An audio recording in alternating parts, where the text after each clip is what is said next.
then I'm gonna go, so I'm here. Um,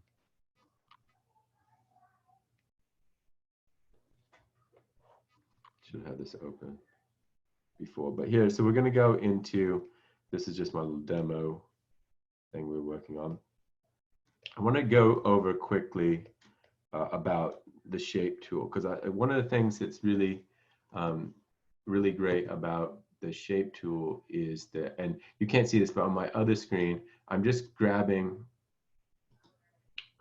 to our class document, text document, and I'm grabbing a file that I have there, and I'm just dragging it in here. You guys can see that later. So this is just a sketch that I did, and I scanned in, and I just want to show you guys. So this is a great way to work in Illustrator, is to, sometimes you're building something that's completely geometric and you know exactly where you're going, but almost everything, you look, you guys are probably familiar with Aaron Drapelin's work, and his work is incredibly geometric, very mid-century like inspired, but all his stuff starts as sketches too. He uses graph paper to try and keep that geometry in there. But if you look at, if you've been to any of his lectures, or you've seen his sketchbooks or anything like that, you can see he really iterates quickly through his sketchbook, and then builds that stuff out once he knows where things are going.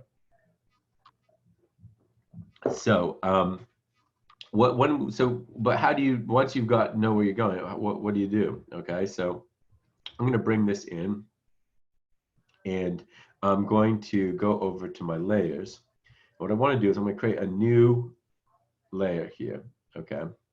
Oh, I'm not on layers. I'm on artboards. Okay, I'm going to undo that. So I usually have everything open, and like I don't know the symbols for it. So here I'm going to collapse this. I'm going to create a new layer. All right, and this is, I'm going to just name it layers. Naming your layers is going to be really, especially when you work with a, in a studio or something like that, and you're working with other designers, having your layers labeled, it's going to really save you a lot of time, and especially the first time you get a file from someone else to work on and it's not, you'll like freak out and start always, you know, labeling your layers so you can find stuff. So I just created a new layer that I'm going to call sketch. And what I'm going to do is I'm going to go to transparency and transparency. And I'm going to go to make it a multiply. Okay, what multiply does is, here, let me undo that. I'm going to put this underneath it. So this is in a layer underneath it. And right now you can't see it because this is an image. But if I hit multiply, okay, oh, not on that. I want to select that and hit multiply, and I hit multiply. Now I can see the things that are underneath it, and the red image, like it kind of gets you can see this is darker than that. It's sort of multiplying this color by this color, if that kind of makes sense. So now it's sort of transparent, but it's still, I think this is what I usually do, is I take the opacity down too. I don't just do it multiply. I make it the opacity low. So it's just like a nice light sketch, and it's going to be something that that way I can work with it. Okay. And so I'm going to go back to my layers, and you can see that I got a sketch layer. I'm going to lock that whole layer. So now I can't interact with it at all. You can see I can't grab it, can't do anything. And I want to create a new layer underneath it that I'm just going to call working art. And so this is where I'm going to actually do my, this is where I'm going to actually make my illustration. Okay. And you'll see that as I start to draw things, I'm going to use this. So I'm going to try and make this teapot here. Okay. And so the thing is, it's sort of this rhombus shape. I'm going to build this out of shapes first. And you can kind of see that I can still, there's enough of this that I can see,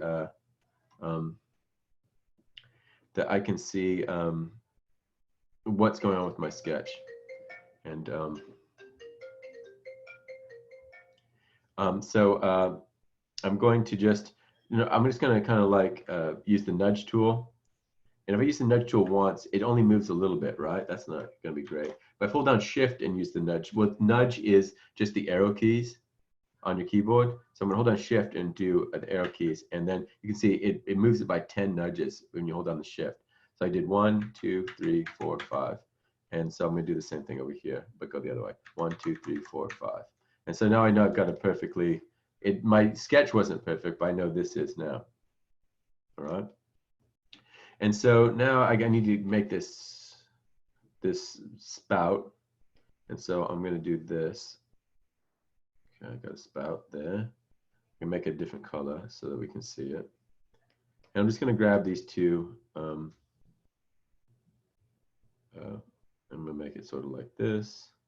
And then I'm going to grab this, move it down like that. And then I want it to be kind of go out. So I'm just going to grab this one. I'm going to pull it till it's like that. And now I got kind of a spout. And this is just using simple tools to kind of go. I'm going to have this little lid, and I'm going to make a circle to be like the pot lid. Okay. And then I got some stripes. I put some stripes on there's like decorative stripe. Ooh, I don't want to do that. I got rounded corners turned on. I generally have it turned off. I must have been working with something where I had rounded corners, and I always that's what these things are. And it makes you round the corners really easy, but it's kind of annoying to grab handles with. So I'd probably change that later. And then I want to have less like this differentiation between the lid. Make the lid's like a totally different color. Okay.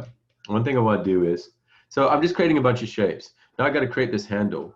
And one of the things is we're going to just use like, I create a circle, and then I'm going to copy it, Command C, then Command V to paste it. And I'm going to make it smaller. And it's easy if you just paste it right in place. You know, I've got sort of you know, I can make sure that by holding on Alt and Shift and Control, I can make sure it scales. But what if I did it like this and it's not right? Well, that's where our Pathfinder alignment, and you guys should probably be familiar with this, but I'm just gonna go over real quick. So these things they do exactly what they say on the tin here. You know, you can just see exactly and kind of figure out how it is. So I want this to be completely lined center and horizontal. So I'm going to align object center and line objects horizontal. So if things are not quite right, you can always do that. Okay, and so I want my lid to be on top too. So I'm going to select this, and select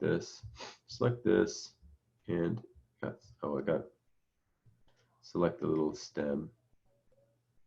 Actually, I could just go like this and select all of them at the same. That's easier. Now I don't want the body of my thing to move, so I'm going to make that a key object with them all selected. I'm just going to select it once, not holding anything else out, and that's going to give it an outline. That means that's the key object. That's the thing that everything else is going to move around that, and that's going to stay where it is. And I just want those centered so that my lid's right on top there. Okay, and then I'm going to put the handle on. So I'm going to put the handle kind of right there. And now we got your teapot, except you're like, that's not a teapot. This is like a bunch of shapes you just put on here, okay? Well, that's where the shape, well, there's two ways you can do it. You can definitely use the Pathfinder tool, which is over here. And this is another one that does exactly what it says on the tin, okay? You've got two different ones though. You've got shape mode. Shape mode is going to leave you with a compound shape when you're done, one compound shape, okay? It's because that's what it says. It says shape mode, right? So it's going to leave you with a compound shape, and it does. So you've got unite, which is going to put them together. You got this is going to subtract, you know, whatever's in front, and then you got what's in between, and then you've got not what's in between. Okay, this kind of all makes sense, right? So, but that's going to leave you with one shape. Now, Pathfinders, the actual Pathfinder, that's going to leave you with a bunch of different shapes. So, and then you can delete the ones you don't like and things like that.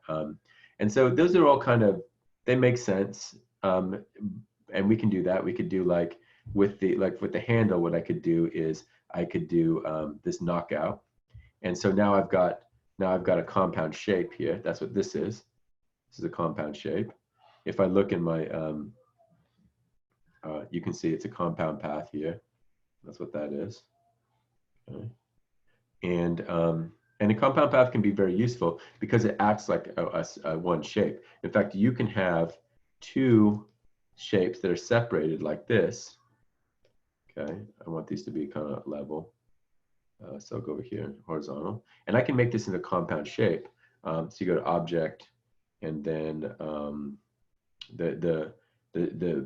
I can do make clipping. No, wait, it's compound path make. It's Control 8. I sometimes I have a hard time finding it because I've memorized all the shortcuts. But now I've got a compound path, and it looks like it's two different objects. And when I select one, I select the other one. And this is different than a group in that you can see it's compound path here. I can't open it up. It's not a group. It's just one path. It's like it's compound path. There's two paths. They're not really joined.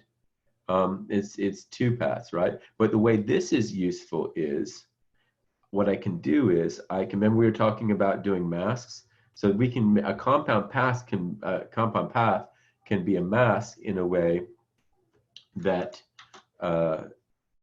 that a group can't. So by select these two, and the shortcut is Control-7 to create a clipping mask. And now I've got this clipping mask. See, I can move it around. And so it's like I can turn that compound path into a clipping mask. And that's the way a clipping mask, a compound path, that's one of the ways that it's very useful. Also for making shapes like this. Okay, so that's one way I can do it. But I can also use the shape building tool, which is really useful, okay? So one of the things to keep in mind is that Shift is usually plus, okay? And Alt is minus. So if I hold down Alt when I have the shape tool on, it's gonna show like a minus next to it. That means it's gonna subtract whatever thing I'm touching. And if I hit a plus, that's gonna add. That's what we're doing. I'm gonna select all my things, because it only works if you've got on the things you have selected. So I selected everything. And so what I can do is using the, oh, it came undocked. Okay, so using the shape building tool, see it's got the plus, so I know I'm gonna add. So I can just do this, and I can add, I don't wanna add, I can add those together, all right? And I wanna subtract, so I'm gonna hold down Alt, and I'm gonna subtract that a little bit. I'll subtract that a little bit over here. And now I can actually plus these all together. And now I got one shape up here. I think this wasn't quite touching, so that was a mistake I made. I'm gonna go back. So I'm gonna go, and I'm gonna, not that, but I gotta slowly select. No. So like that, that's what I want. And I think I kind of misaligned it, so I'm gonna key object that, because that should be right where it should be. And make sure, yes, that was a little bit off. And now I'll use the shape building tool, and I will put these two together. Okay, and then I'll subtract these two. I mean, you are just doing that. You're building shapes. You're going to add these together. So now I've got a little pot lid. Got a little pot lid. So now I want to. I want I think the whole. So I got to get rid of. I kind of want to add these two things together. Oh, I don't have that selected. Yeah. Make sure this is the one thing you got to make sure everything's selected. I could just hold down Control too. I don't have to switch tools all the time, but I was just doing this. So I'm going to just do plus. I'm going to put these two together. You can kind of see before you let go what color the thing's going to be too. So I'm going to do this. No, I didn't want to do that. I want to do this, and I'm just kind of drawing through it. And so I'm making all this. When I'm doing it, it's showing me what shape is going to be left.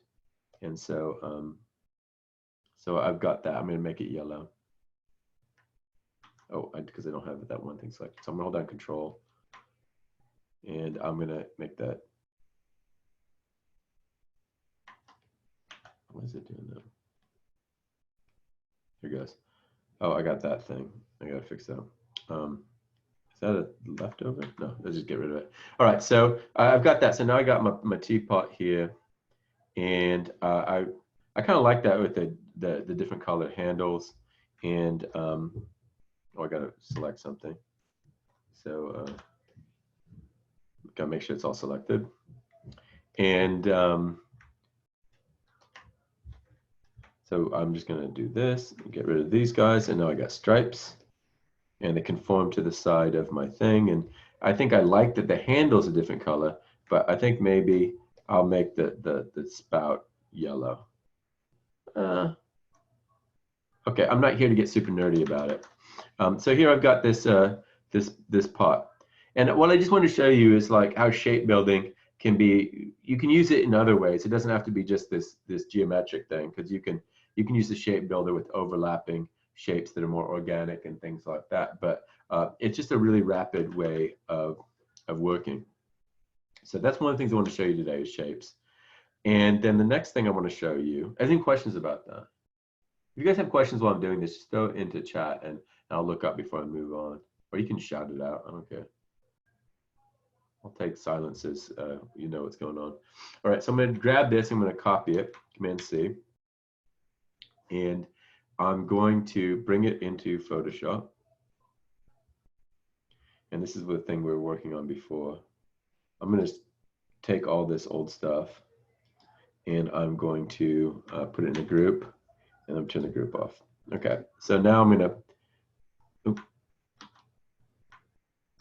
gonna paste, so not copy it. So let me go back and make sure I've copied it. So got this selected.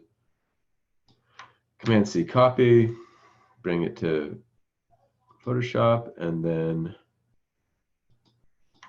paste. Okay, and I want to do it as a smart object. I don't really understand why you wouldn't do it as a smart object, because it kind of behaves as everything else, but also remains editable. So we did this before, but I'm going to show you why doing a smart object is really useful. So I can just place this as a smart object. Something that's interesting is it also goes in your library. So if you've made a symbol or something, it goes into your library, which I'm not sure which one, I can't remember where that is. Libraries. It's that. Oh, I guess it's the one that looks like a book. And you see, I got my colors. I got a bunch of colors I've used. I got some things I was working. Oh, I showed you that before. I got some things I was working on, stuff like that. But you can add that to your libraries too. But the great thing about it is that you can double click on that. You can double click on that. I don't know why it's not opening. Is it not? Now, normally when you double click on that, it opens back up in Illustrator, and I'm not sure why it's not doing that. I feel like there's a warning label. Oh, it did open. Yeah, so okay, it did open in Illustrator. For some reason it did not switch over immediately to Illustrator, and so I got confused. But it was already open in Illustrator. I got them. So here it is, and you can see it's not this. It looks like this, but it's not. See, it's its own separate file, and this Vector Smart object, it lives now in this Photoshop file, but it lives as like a sub file in the Photoshop file as an Illustrator file. So I can go ahead and change things in this Illustrator file. Okay, like I'll change this to purple, and I'll change these two bits to yellow. Okay, so now I've changed my thing, and if I save it, Command S, save it, and I go back to Photoshop, here it is. It's what? I saw that before, and I like a little artifact that I thought I deleted that, but it's there. I'll save it. And this is great because, again, one of the things that it's really important that you start doing is working non-destructively, because it won't always just be you working on something. And so what you want to do is not really do anything that's going to destroy anything or make it really hard to recreate something, because you don't know when you're going to need to change it. And so it just makes it smarter the way you work, you know? So why did I even bring this into Photoshop? Okay. Well, because now I want to add some texture, and that's another thing. The other thing I want to talk to you guys about today is adding texture. Now, I showed you guys how we can bring something in here, and we can color it. So I'll just do that really quick. So I'm going to put some shading on this. I'm going to put some shading on this, and I generally think that I created a levels layer. I didn't want to do that. I wanted to create a so I'm just going to sort of select this as just a rough, I'm just sort of doing a rough idea of what I think the shadows might be. Why am I using my mouse? And then So I'm just, that's what I kind of think the shadows would be. And now I'm going to create I could do levels, but I like hue and saturation. And I'm going to clip it to this by doing Control Alt G. And now it's going to be clipped. So it's not going to color my background. It's only going to color this object. And so I'm going to make it a little darker because we do want it to be shadowy, right? But what happens is sometimes when you bring down the lightness, you also desaturate it. And I don't want it to be desaturated. So I'm going to saturate it up a little bit. And maybe I'll change the little color shift too. Yeah, make a little, so that orange looks a little bit more interesting by doing color shift. And so now I've got this, but what I brought it in here is to do some of the Photoshop things you can do. So I'm going to grab a brush. I think this is like a nice rough brush. And some of you guys, I saw you're working really well with brushes like this and everything, but this is how you can like bring in, you know, different kind of, and if I zoom in, you can kind of see how it's got like this textural quality to it. So now I've got like this kind of shaded, I don't love it, but like, you know, it is what it is. I'm just kind of demoing it for you. Maybe I need to do a little like, maybe it needs to have a little bit more thing there. So I got this shadowy thing. And here's the great thing about smart objects, right? So like, let's say I do need to change it, all right? Imagine if this was just a thing and they said, could you make the body yellow again? We changed our mind. You'd be like, oh man, I gotta redo the whole thing, okay? But no, with new improved smart object, I can just, go back, do this, and then save it, and then go back to Photoshop. And I don't have to do any of my shading or anything. It just kind of snaps right in.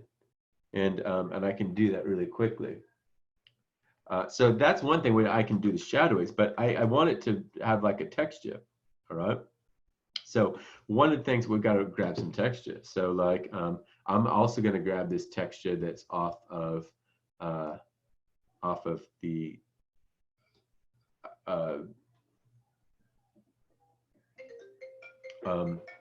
so I'm getting some phone calls for some reason. I'm grabbing this texture off of the, and you can see it's clipped to it, but I don't want it to be clipped to it right now. So I'm going to, I put it in there by accident. Okay. So it's here I got this texture, and this is this texture is a wallpaper that is in my home, or it used to be, that the former occupants of my home thought was really awesome. I don't know how old it is. It's kind of, I don't like it, but it could be a cool texture. So, but what I could do is I could just bring it in like this, okay? This is literally just a photograph of the wallpaper in the hall. And I could just do this, and I could do some transparency things like, you know, multiply is always a great one, you know, but I like overlay. So if I am going to clip it to that now. And so like now, oh no, I put it in the wrong place. Shut the thing. And then I'll put that there. And so now I'm clipped it to, I now got it in a clip mess. So it's only going to affect the coffee pot. Now I'll tell you what, I don't love this, but it just shows you how quickly you can add a texture. And I can try some different things like hue, saturation. You can see some fun things you can play around with. I could also just take the opacity down, so it's not I don't really know, I think I'm gonna go back to overlay, but I can just take the opacity down so that it just gives it a little bit of a fun texture something. I mean, you could use anything. You use a carpet, you take a picture of your cat's fur, you can do anything, you know, use that as a texture. Now I just used the raw texture right out of the I just use the raw texture that's like right out of, you know, the photo. But what I usually like to do is get something weird like this and then mess with it. So, you know, I'm going to do some things that are destructive to it. So I'm going to do Control U is going to bring up hue and saturation. You can think about it as Control U rhymes with hue. Control U rhymes with hue. You can also go up here into image and then adjustments. and then it has hue and saturation as well. But so with that, I'm going to take down the saturation because I just want it to be black and white. And then I can do levels to it, Control L for levels, and I can do some kind of like blow it out a little bit, you know, bring out some of that texture. That's always fun. Another really great one to do is if you go up to image, all this stuff is under adjustments, and curves. Curves is great because with curves, let me bring this down. With curves, you can do some really crazy stuff. Like, so I can bring this up, okay, but then I'll bring this down. And so look, I mean, you can really do some crazy effects with this, you know, and have some kind of interesting stuff going on. And then you can add some noise to it if you wanted. So like, that's one of the things that I do like to do is like maybe add some noise. And so you can mess around with these however you want, move the slider, see what works for you. Just add a little bit of noise. And so like I'm trying to get rid of the pattern a little bit, so I just get like this textural quality. That's all I'm doing is I'm just like, it was so obviously a wallpaper before, and now I just want it to be this kind of more randomy texture. And so now I got this thing, and now I'm going to chase it to like overlay and make it clipping. Maybe take down the opacity a little bit. So now it's just, I mean, I can move it around too, so I get it in a place that I like. Over here was a little bit more textural. Okay, so now you've got like, I don't know, that was kind of cool. You maybe not would have thought that came from like wallpaper. And the thing is that like, every time I'm making a choice here, you know, I chose to use the wallpaper. Then I like blew it out this way. I played with curves. I like, there's a million other choices you could make to do it. And so, but it's those things that that's going to be unique to you, and you can just try and experiment and find things that are fun for you. There's lots of things you can do. You can make like watercolor textures. See, I've got some other stuff down here that we're going to use for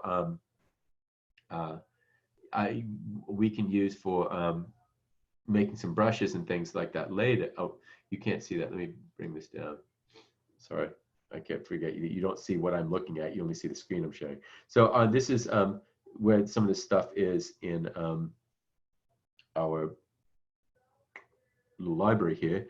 And here's that that texture it's using. But you know, you can make your ink splatters and do things and have like this splattery thing, or you can I've got a let me see if I can show this.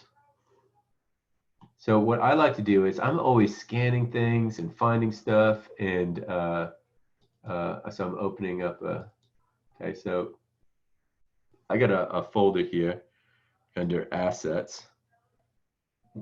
It's got some tons of textures. So like a lot of them I've made, some of them I found, old books, you know, so like, you know, backs of books, all kinds of crazy stuff. Things I've made. Like this is from the Rebuilding Center. I just took pictures of that. You can make stained paper. Here, this is a good one. So like, I'm going to bring this into Photoshop. So I'll bring this in here. So here's one that's like stained paper. And if I wanted to make this feel like it was on, I'm going to bring this all the way up. I broke my clipping mask here. I'll make sure it's back on. And take this out, put this up. Okay. So I just put this over my whole image. And then by using like multiply or something, you know, this looks like this a little too heavy. But I can make it feel like it's perhaps been printed on this rough paper, maybe. I don't know, I can play around with that. Try different ways. I could, I like to do it in the foreground because then it picks up some of the texture, but what I could do it in the background. Okay, now it feels like it's kind of floating on there though. but maybe I want this to feel like it's darker, okay? And then I bring a copy of this up, and then sorry, I'm gonna alt drag this so that I make a copy. And so that's too dark, but maybe I get in here and I like, instead of doing that, I do like a overlay or different, no, something, screen, hard light. I don't know. You could play around endlessly, and then I could take the opacity down even more. So it's just picking up a little bit of the texture. I'm going to be honest, I don't really love the way this looks, but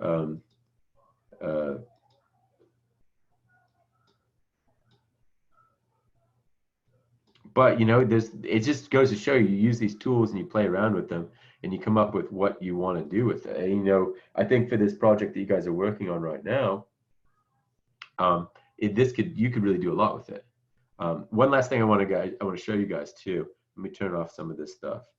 Is that one of the things that you can do that I didn't do, okay, is add a mask to the Vector Smart object. So now I'm on my original Vector Smart object. I've done all this cool stuff with it, but it still feels a little bit too angular or something. I don't know.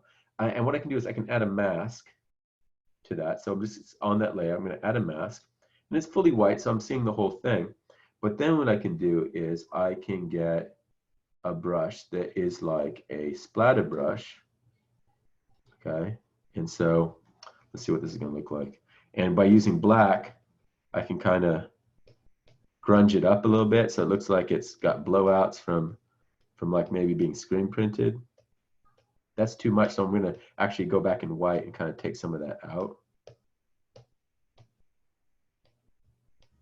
So now it's got kind of, maybe it'll look better now on this with some of the paper showing through. I don't know, you can play, but with this it kind of feels like maybe, I don't think I picked a great paper for it to look like it was on, but you can see that you can do a lot of fun things with this. Any other questions right now on this? I think that's all I really want to show you guys today. I said it'd be done by 11:30 and we're going a little bit over. Okay, well, I hope you guys find that useful.